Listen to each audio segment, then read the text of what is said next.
All right, joining us now with more, Fox News contributor Gregg Jarrett, Harvard Law professor Alan Dershowitz.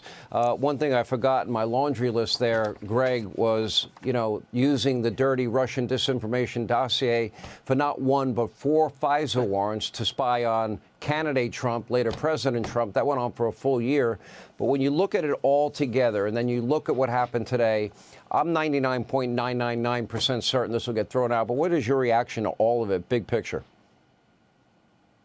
Oh, this case will not stand up on appeal. It'll get tossed out, the conviction reversed. And, you saw this today, this Orwellian theater of the absurd with the prosecutor condemning Trump and using the kind of language that's normally referred to hardened criminals or serial killers, not somebody who is convicted of a bookkeeping error. And then the DA threw his own little pity party in court because Trump accused him of lawfare, and he whined how they were being attacked for enforcing the rule of law. No, what they did was they abused the law. They distorted statutes. They shredded Trump's due process rights. This was the most abominable and oppressive act of lawless abuse by a prosecutor and a judge that I have ever seen. It was shameful. It was disgusting. And so Trump was right when he told Merchan today, this was a political witch hunt to damage his election chances. And by the way, that is a crime. 18 U.S.C. 241 and 242.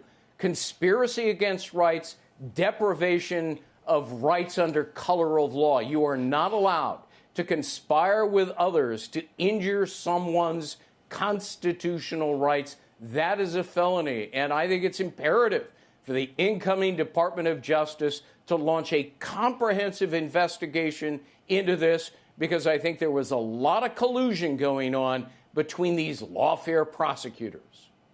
I'd like to get to the bottom of that. Big picture, everything that happened today, Professor, and all that has gone on since the day this man came down that escalator at Trump Tower. Well, first, I want to thank you for urging Republicans not to sink to the level of what the Democrats did and to use only the law and the Constitution. Nobody's above the law, but nobody should be prosecuted just because of who they are. So thank you, Sean, because you carry an enormous amount of weight with the Republicans, and this is so important. What we saw today was a scam, a ploy. It started with Judge Merchan telling in advance what his sentence was going to be. I've been doing this for 62 years. I've never been told by a judge what the sentence is going to be. When I go into the courtroom with my client, I tell him to bring his toothbrush because he doesn't know whether he's going home or going to Rikers or some other lockup. The only reason Merchan said in advance what he was going to do is to try to persuade the 2 justices of the Supreme Court not to take the case now. And they used that fact. And they said the reason we're not taking the case now and stopping the sentencing from going forward was because the judge said in advance that he's not sentencing him to prison. So this was a ploy, and the 2 justices, unfortunately, fell for the ploy. This is the worst thing that's happened to the American criminal justice system since McCarthyism and the civil rights abuses back in the 1950s, and the victims of the American people. Trump, yes, it was hard. He said very honestly that it was tough for him, but he prevailed. He won. And the American people won because they rejected lawfare. I invented that term, lawfare, back in the 60s. I don't know to be proud or ashamed of it. Yeah. It's a little bit of a miracle that all of this did go away. And I also mentioned the Russia hoax. I also mentioned FISA abuse. Yeah. I also mentioned top secret classified information that Hillary Clinton had and Joe Biden had. And they did not, they were not covered under the Presidential Records Act. Their homes, their offices were not raided. They were not spied on. If there was Russian disinformation, it came from Hillary Clinton. She bought it. She paid for it. The government used it when they were warned not to use it. These are not small levels of abuse here.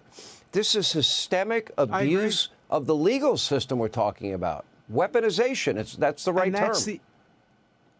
That's the essence of lawfare, that it doesn't look at the crime. It looks at the person.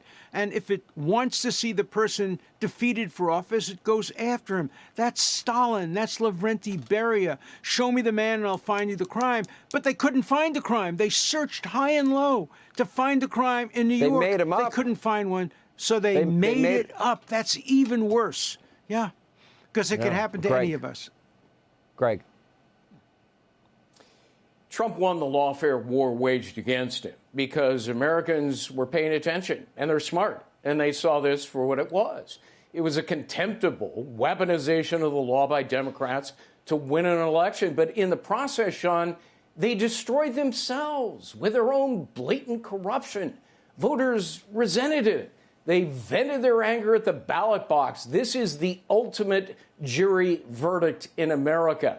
So Trump should actually be sending a thank you card to Alvin Bragg and Juan Merchan for unwittingly helping him win re-election. But the real loser in all of this is the New York legal system. It is now in tatters.